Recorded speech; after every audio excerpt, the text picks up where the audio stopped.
University of Manchester in the UK.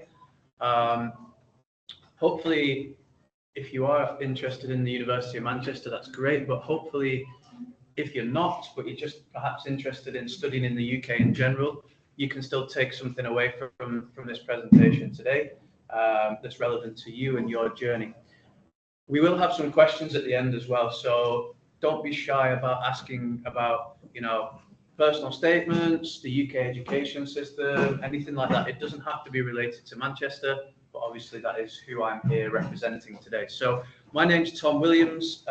I'm one of the country managers in the international office at the University of Manchester. Now, I'm not actually the country manager for Pakistan. That would be my colleague, Chris Gibson. I'll provide his details at the end in case you need to follow up with any questions with him. But he has recently become a father, so he's currently staying in the UK instead of being here in Pakistan, although I'm pretty sure he would love to be here in Pakistan instead of changing nappies and diapers. So why would you study at the University of Manchester? Well, we're very fortunate at the University of Manchester because we have so many unique selling points. We are a very highly ranked university. We're ranked 6th in the UK, 34 in the world. As you can see, I'm not going to read all of these out, but we have quite a lot of things that we can, shout about, show off about. But I think the most important one for me, for an international student, is the one in the very middle at the top. We're the second most targeted university by the UK's top 100 graduate employers. Now, what does that mean? That means that if you graduate from the University of Manchester, your chances of securing a good job at a good company are extremely high. That's the whole reason we go to university. Of course, it's to have fun, it's to meet friends, it's to maybe find some independence to study. But at the end of it, the investment that you make is worthwhile if you get a good career. And that good career is definitely something that you can get from the University of Manchester. I won't bore you too much about the history and heritage of the university. If you are somewhat inclined to find out more about our history, you can do so online. We're actually celebrating our 200th year this year. The reason I brought up history and heritage is because it gives you the comfort that we have a long-standing reputation and history of delivering higher education in the UK. And there's nothing that tells that more than the fact that we've had 25 Nobel Prize winners either work or study at the university. Now, that is an extremely high number. Two of the most high profile and two that I am the biggest fan of, really. This gentleman here, that's Alan Turing. During World War II, he helped the Allies to crack codes against the enemy, and he was one of the pioneers of machine intelligence and a famous physicist. If anyone's seen the film The Imitation Game with Benedict Cumberbatch, you'll notice Alan Turing from that. Another one was Ernest Rutherford. The atom was first split at the University of Manchester, and it was by a scientist called Ernest Rutherford. So, two kind of really interesting points about history. Something that you'll have to consider, and I'm sure you've all already been on this journey because you're here, is the city that your university would be located in as well. Now, the UK has some really good cities, but they're also diverse. Similar to Pakistan, they've all got their own characteristics. Most people who've been to the UK are quite often most familiar with London. Well, Manchester's not London. Manchester was the UK's first industrial city, the first of Britain's great modern cities, and we still have some of the remnants of that industrial past, as well as a real forward-thinking, progressive attitude and lots of development in the city. We have a population of just over 500,000 in the city centre area, and about 100,000 of those are students. Why am I telling you that? Well, it's comforting to know that you're in a student city. A student city brings diversity, it brings student-focused businesses, which means there's good social opportunities, there's more affordable businesses, whether that's to eat or to shop, for example.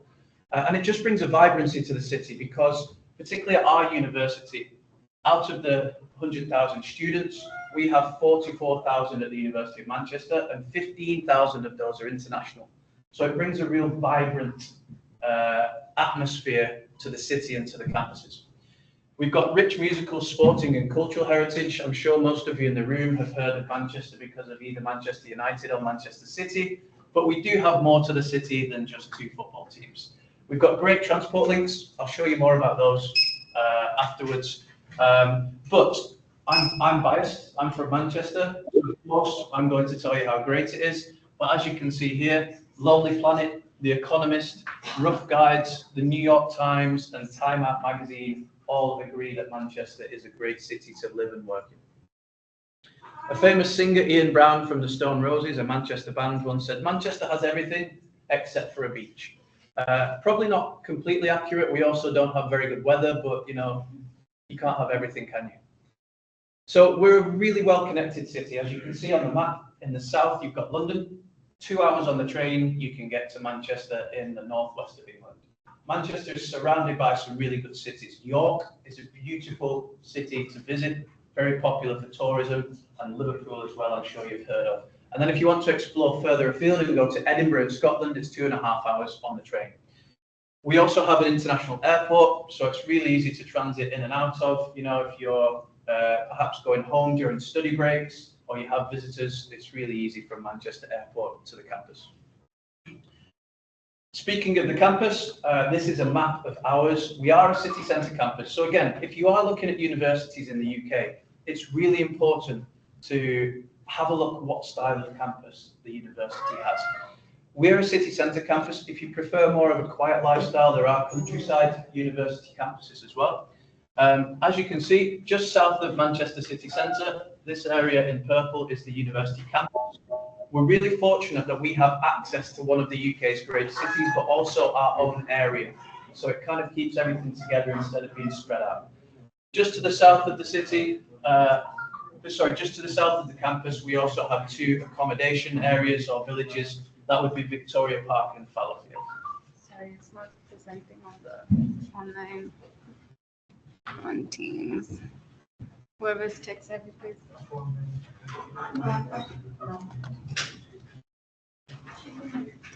This screen sharing works.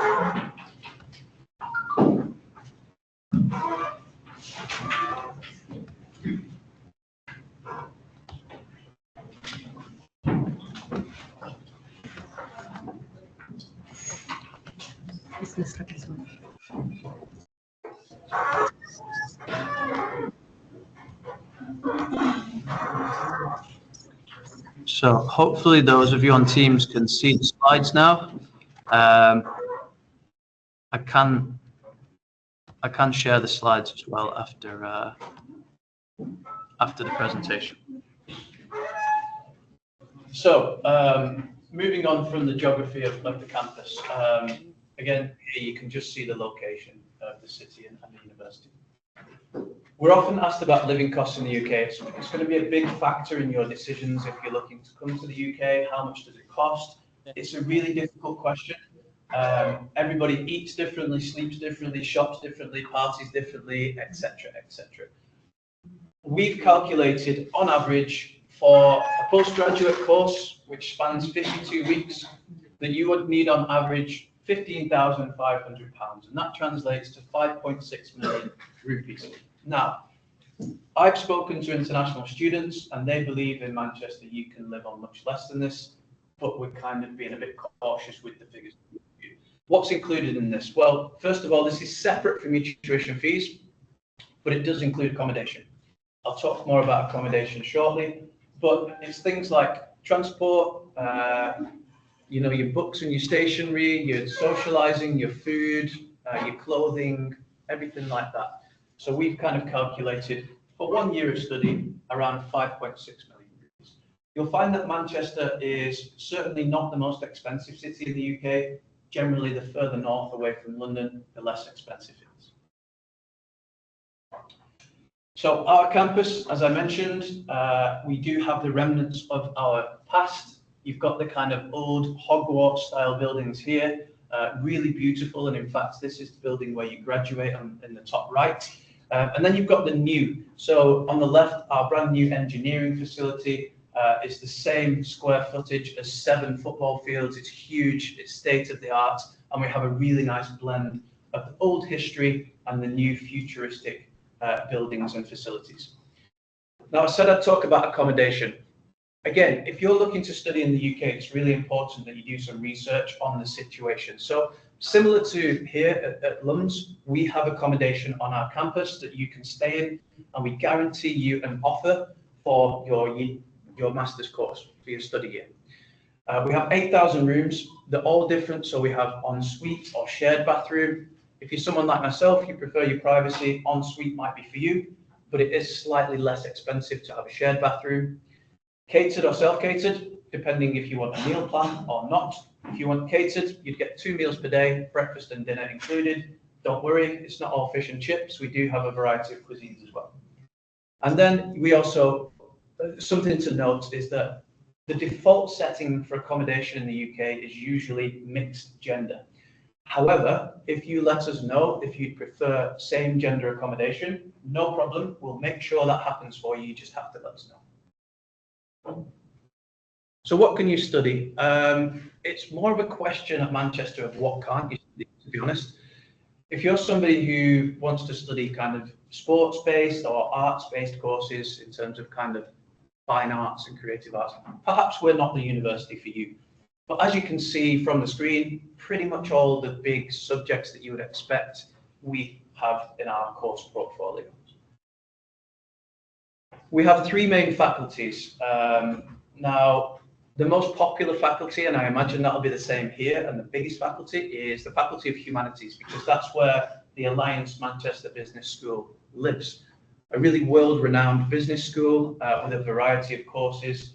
In fact, the Faculty of Humanities is that big in terms of student population. It's actually bigger than some other UK universities in itself. And then we also have the Faculty of Biology, Medicine and Health, and the Faculty of Science and Engineering. So underneath each one of these faculties, as you can see, is a series of different schools. At Manchester, you'll benefit from innovative teaching. And what I mean by that is we're a really research-heavy university. Most of our professors and tutors are still active in their field of research for their particular area of specialism. So what that means and how that benefits you is that you're learning the very cutting edge and latest information on the topic you're studying. And when you then enter the career space, when you're applying for jobs, when you get interviews, you'll benefit from having the very latest knowledge that perhaps other people in that field might not have. We have peer support and we have academic advisors. So if you need support with your studies from another student or from an academic, you can get one-on-one sessions with that. There's 24/7 access to learning. So through Blackboard, our kind of online offering, you can access learning at any time of the day. And also our Alan Gilbert Learning Commons is a building full of study space, computer suites, and they even have sleeping pods in there if you do need a quick nap in between studies. You'll benefit from a variety of learning techniques as well. What we mean by this is we have lectures, seminars, tutorials, practicals. It's not just reading books and doing exams. We believe in a practical style of education. In order to learn, you have to do. You have to practice. So there's no point in you starting your job, your career, and in that first week thinking, I've read about this, but I don't know how to do it. You need to know how to apply the theory as well. You can also personalize your degree, and this will help you stand out to graduate employers. It'll help you boost your CV, and it will also help you choose to do what you're strongest at and what you enjoy the most about your course. Now, personalizing your degree means selecting optional classes. You'll have a core set of classes that you have to take, and then there's optional ones where you can choose to personalize the areas that you prefer. There are also work placements, internships, extracurricular activities. So all of these things are designed to help you build your CV and stand out from employers in the competitive global market, so that your CV not only has a degree or 2, but also practical experience. The way that we boost your employability skills are through a number of different initiatives. So we design our courses in partnership with industry. We will go to these huge multinational corporations that you've all heard of, and we will say, what do you want in your future employees? And then we will build that into our courses. We have the Masood Entrepreneurship Center. If you're an engineering student and you want to learn some business and entrepreneurship skills, no problem. You can go and do that on the side of your studies. Through the University College of Interdisciplinary Learning, you can upskill or learn separate skills on the side of your course. Now, it's not going to count towards your final graduation grades or anything, but it's just good for building the CV. As you can see, there's also leadership programs and volunteering opportunities. So we're really big on making sure that when you leave the university, you leave career ready. So speaking of careers, we do have a full service careers department, expert support for international students. So it's not just aimed at UK students, and it's not just aimed at the UK job market. We have recruitment fairs online. So all of the multinational corporations that we work with, they come to our campus, you can meet them, you can present your CV, you can speak to them. We do advice and workshops. So how do I write a more effective CV? How do I perfect my interview technique? We personalize our support to your subjects. So if you want to study accountancy, there's no point giving you the same advice to somebody who wants to do engineering, for example.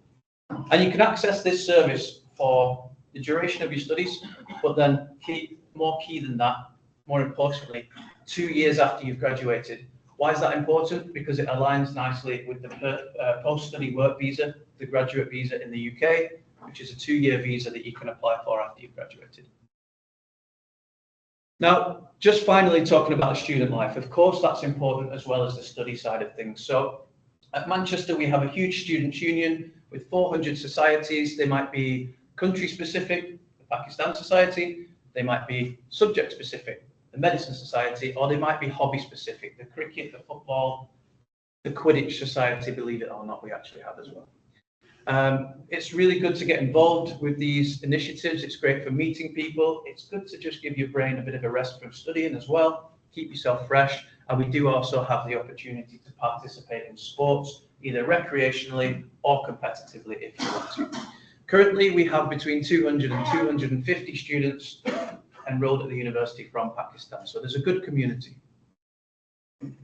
So entry requirements. I'll let you know the entry requirements and then give you some scholarship information, and then we'll finish there and we'll open up to Q&As. So entry requirements, you would require a bachelor's degree, which is great because you're already here, and you would need a minimum of 4 years of study from a reputable Pakistani university, which is great because you're already here. Typical entry requirements, 70 to 85% overall. Because you are at a reputable university here, it would probably be the lower end of that. You know, if it's a less reputable university, we might ask for a higher grade, but it is also subject specific. So each course has a different entry requirement. So it's just worth checking that out on our website before you make an application. And then you may also, depending on your educational past, need something like an IELTS English test. If you've done IGCSEs, A-level English, IB English, you can also use those as well. So I said I'd mention a scholarship to finish, and yes, we do have over 100 scholarships available to master's students from Pakistan. It's £8,000, which is 2.9 million rupees, and it is applied as a tuition fee reduction. So we don't give it you in your pocket to go and spend shopping or on Manchester United tickets. We take it off the overall tuition costs. T's and C's apply. They are now live on our website. But what you must do is first make an application to the university, receive an offer, and then you can apply for the scholarship. Although we say it's merit-based, we do try to be fair in where we distribute it. So we don't just want the same students studying the same courses. We distribute it amongst a number of different genders, subjects, and we also look at the institution that you've studied at previously as well. So it's not just the top 100 performing students. We do try and be a bit more fair with it. So that's it from me. Like I said, my name is Tom Williams. If you do want any more information, obviously we'll do a Q&A right now, but manchester.ac.uk is a great resource. There's plenty on there. And then also, I said I'd mention, we're actually hiding it, so let's just move that. Oh, I don't know what's happened there. There we go. So my colleague Chris Gibson is the country manager for Pakistan, so he has got a lot more specialized knowledge, kind of country specific than I have. His email address is here, and if you do want to sign up to our emails to keep in contact with the university, the QR code on the right is the place to go. So thank you very much for your time. Hopefully I didn't bore you too much, but I'm happy to answer any questions. Yes. Hello, Tom. Hi. I hope you're doing well. One question that I have, what's the average scholarship percentage that you do give? If a person applies for a scholarship, what's the average? So the average scholarship, do you mean for the amount of applications we get? No, what I mean is, for example, it's written the scholarship applied as a tuition fee reduction. I understand. So Okay. what's the normal percentage that the tuition fee would be reduced by? Yeah, probably I'd say about 30-ish%. That's a reduction. So it's a really good question. So the reason why I haven't provided any tuition fees on my presentation is not because I'm hiding behind anything. It's more a bit like entry requirements. Each course has a different fee. So you'll find that some of our programs are £26,000 for the year. Obviously, our master's in the UK is 1 year. You'll find that some of them are £35,000 per year. So generally speaking, 8,000 would be 30%-ish. If you can find, it's quite a generous scholarship for the UK. If you can find a full ride scholarship in the UK, I'll eat my hat because they don't really exist. Thank you. Tom, so one of the students is asking about PhD programs. About PhD programs. Okay, so with PhD, completely different process to applying for a bachelor's or applying for a master's.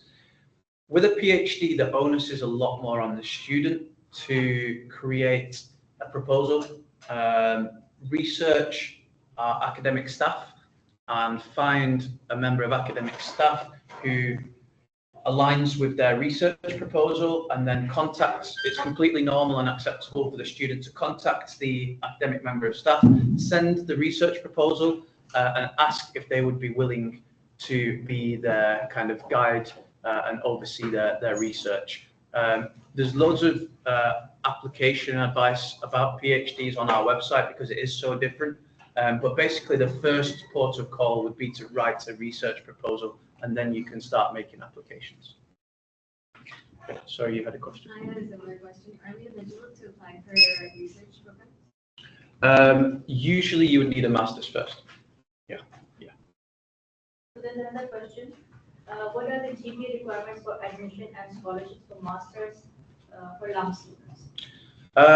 So LUMS is considered a tier 1 university. So it really depends on the subject first. But what I would say is, as a general rule of thumb, your grades are 4.0. Is that correct? Yeah. So it would be about 3.0 or above your GPA. For some courses, it might be slightly higher, but just as a general rule, it's probably about 3.0 GPA.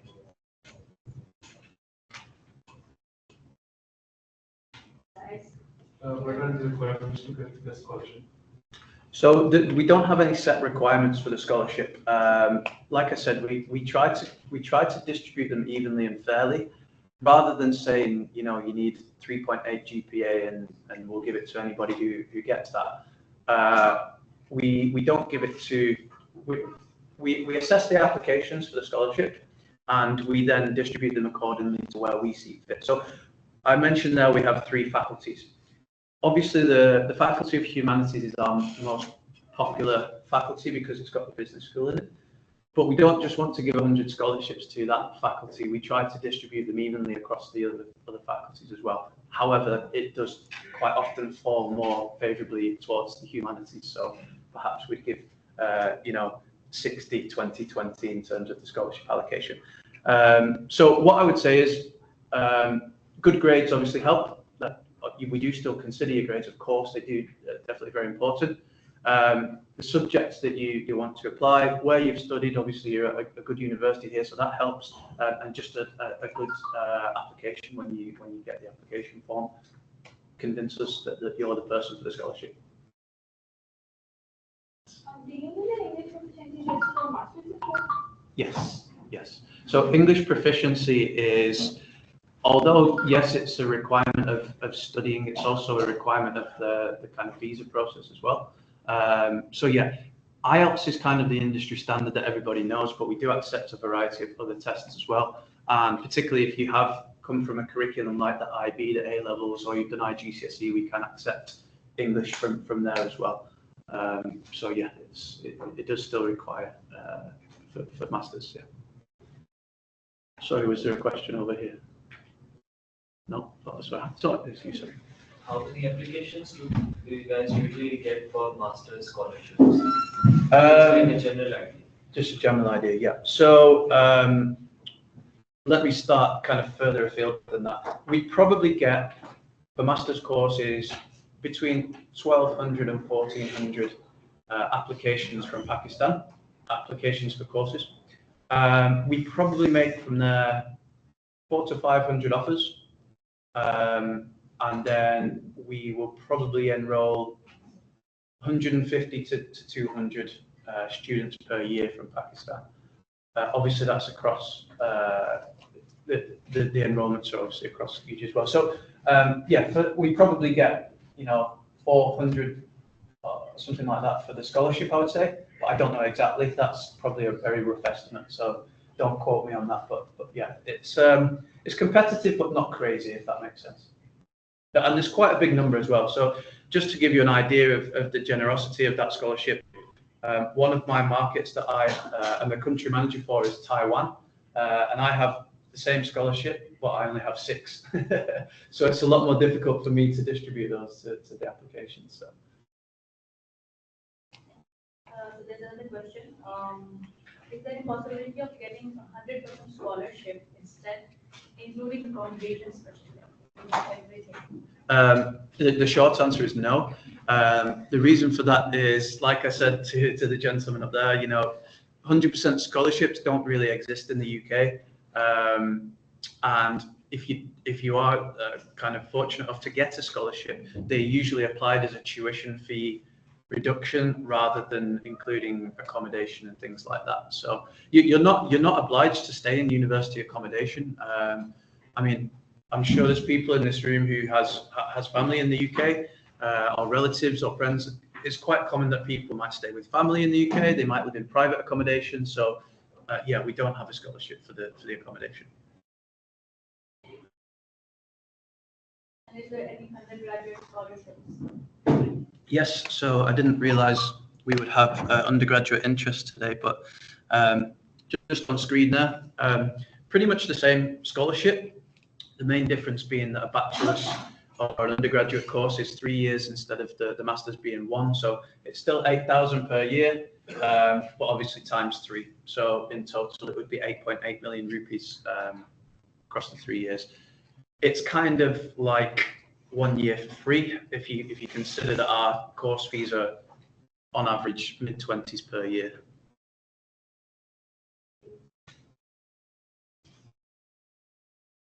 All right. Can you please elaborate more on the PhD opportunities for the economics?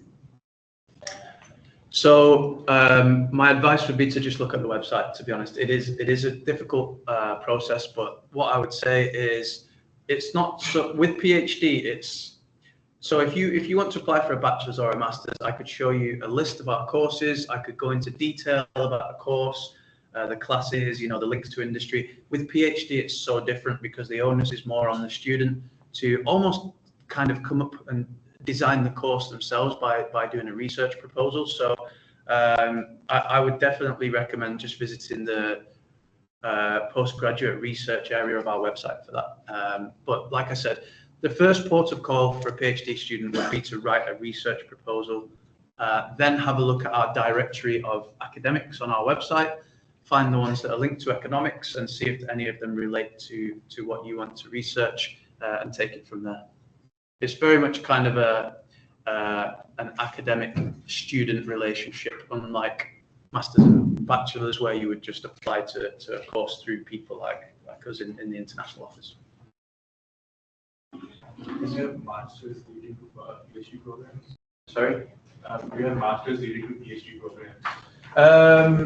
Not directly, so you would apply separately. So you enroll in your master's course, and then during your year of master's, you would start your application to the PhD.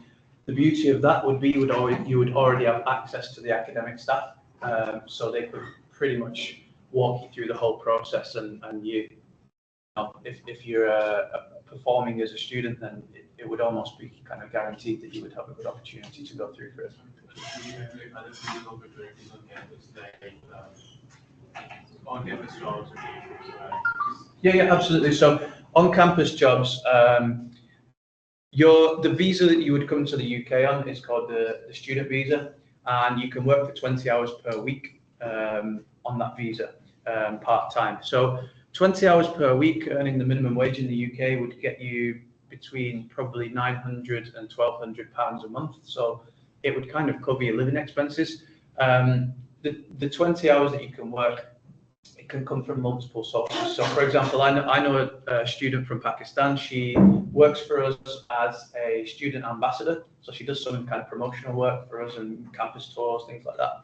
And then to top up her hours to 20, she also does waitressing in a local restaurant. With Manchester being a city and a student city, there's loads of part-time job opportunities.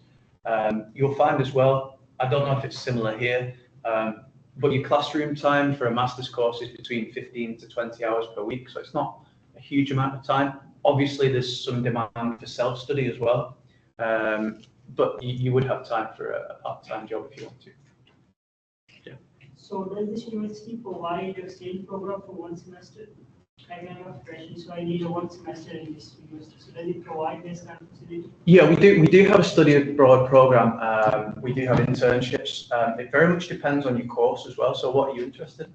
I am in social sciences. Social sciences. Okay, so yeah, there are opportunities for that.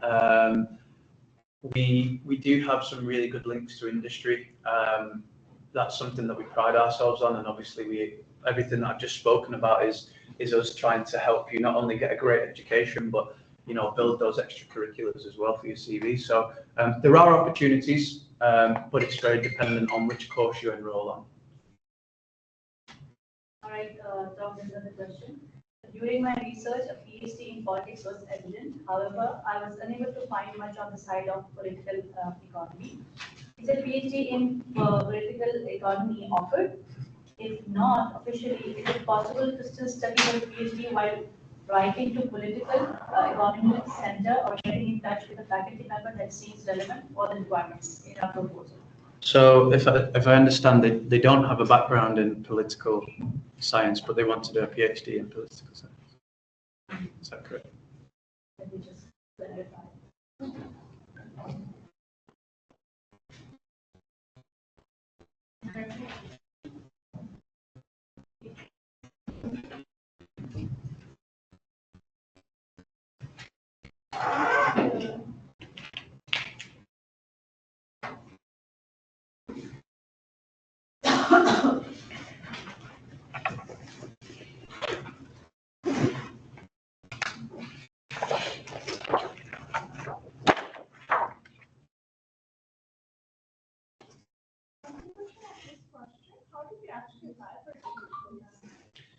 So we have a team that you would go to visit.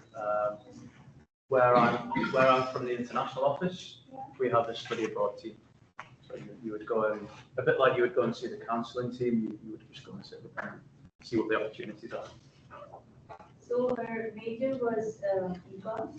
Okay. Yeah. Right. So with a PhD, it's of course you need a background in a similar kind of course to what you want to research, but it can be slightly looser in terms of what it's related to, particularly if you have a really good research proposal. It is possible. And the question here is, are fully funded PhDs available? Yes, they are. It is a possibility, but again, it's subject specific. So some of them, they might have funding from government, from companies, from the university itself, and we don't always know what percentage that might cover, but they are possible fully funded PhDs. What I would say to Maheen is just send some emails to some of the the politics academics on our directory on the website, and just ask, would you accept me with this background? But if you've got politics and economics, then I think you should be fine for a political economy PhD.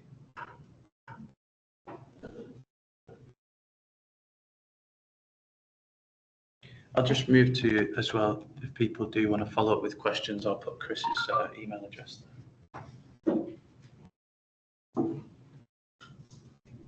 Alright guys, are there any more questions? So I've put here the QR code. If you do want to scan as well, I've done a bit too many QR codes. I recently figured out how to do a QR code, so I've got a bit heavy with them. But this is, I've left 3 copies of our international student guide.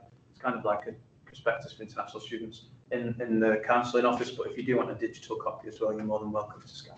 Sorry, another question. Sure. My background is in MPhil education. I'm interested for PhD, fully funded. Any opportunities? Yeah, absolutely.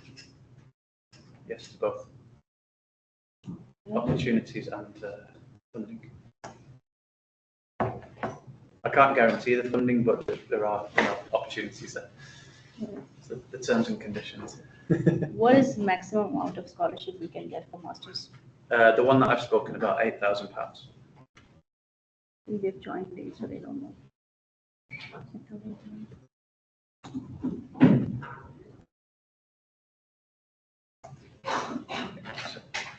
All right. Are there any more questions? Thank you very much, everybody. I appreciate your time and your questions as well. Thank you.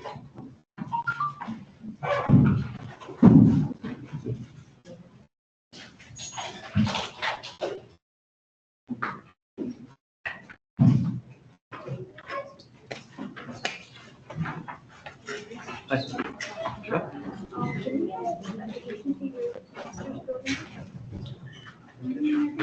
So what you're interested in?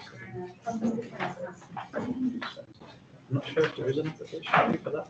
There is some quite a lot of this. Yeah. So most of the business courses that you have, usually the answer to that would be no, to be honest. Yeah, so most of our business courses have a bigger application fee with computer science at £60. I don't think they would waive that. But yeah, I've never heard of us waiving that. I'm trying to think of a solution for you there, but I can't, sorry. Thank you. Oh, thank you so much. This was awesome. Recorded it, we'll put it up on our page as well. Oh, amazing. Thank you so much. Thank you. Can you do it again? We're doing an official picture. Thank you. Thank you very much. Awesome. What was our turnout? It was big. It was, let me just check. There's 40 students on the teams. Oh, wow. Because alumni are more interested in and they're not on campus. Oh, okay. Oh, right. So they're in online as well. Great. Hence the PhD question. It's okay. It's on summer, and I'm an alumni actually. And I was interested in the LLM program. Right. And I wanted to know what kind of experience you guys value in your master's applications and whether work experience is part of that. Because I have a research assistant position with the University of Oslo. Okay. And that's Oslo. yeah, but I'm more particular about the city that I'm choosing. Manchester is the perfect match for me because I grew up there as well, and up until the age of 3, really, in Manchester, because my mom went to the University of Surrey for psychology. Got her MPhil in psychology there, then moved to Vancouver. I lived That's the there. accent. Yeah. Okay, got it. Yeah. Did you live in Oslo? No, I live in It's cold, right? Yeah. I mean, it It's can cold be. in Vancouver. Yeah, that's true. Extremely cold, but yeah, very big temperature shifts around here. Yeah, well, I've had the same from the UK, so from Canada, it's even more. Yeah. For the LLM, so yeah, of course, I mean, research and critical thinking and those kind of transferable skills that you will have from that are very important towards law. So yeah, I absolutely that would be applicable. So when you're applying, quite often students make the mistake of just saying that they have work experience and not elaborating on that. So I always mention the ABC method. So activity, research at the University of Oslo, research assistant, benefit, so that would be the B. What skills did you learn? How did this benefit you? And then C would be course. How does that link to the course you want to study? So for example, activity, I was a research assistant at the University of Oslo. I just improved on my research skills and was able to handle large text. Large texts,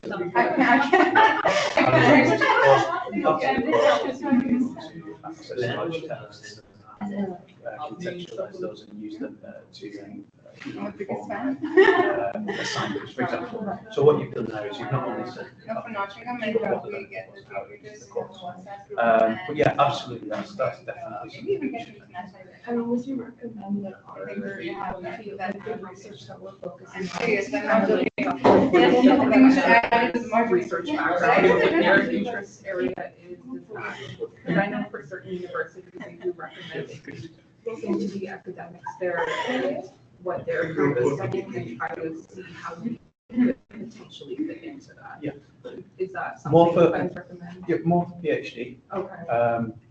But it certainly wouldn't harm your chances. You know, I think it's a really nice thing. You know, how do you differentiate yourself from another student who's applying? Right. If you've gone the extra mile to do some research on professors and you kind of link your interests in theirs, that's a really big thing.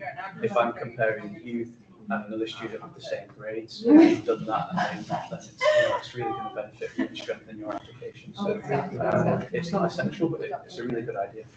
And would you say, when GPA is a major part of the evaluation or, okay? Yeah. So it's definitely- GPA is the first thing we look at. Okay. So some universities in the UK will offer flexible admissions, and what that means is we ask for 3.0, you have 2.8, you've got a really good personal statement, also offer you. We don't do that. You don't. We because Manchester is ranked so high, it's so popular, if you don't have the requirement we ask for, we won't look at the rest of the application. So you need the minimum But requirement. the minimum is fine. Yeah, the minimum's fine. Okay. And then your chance to strengthen your application would be through personal statement, Right. your application, exactly the things you just described. But yeah, we do need the mention. All right. Yeah. Thank you. Enjoy your evening. Bye. I want to ask, what is really the exchange program or internship program? So you could speak to our careers department. You could speak to our study abroad team in the university. Yeah. You can email them. The website's a great place to contact both departments. Or you could, when you first arrive at the university, you could engage with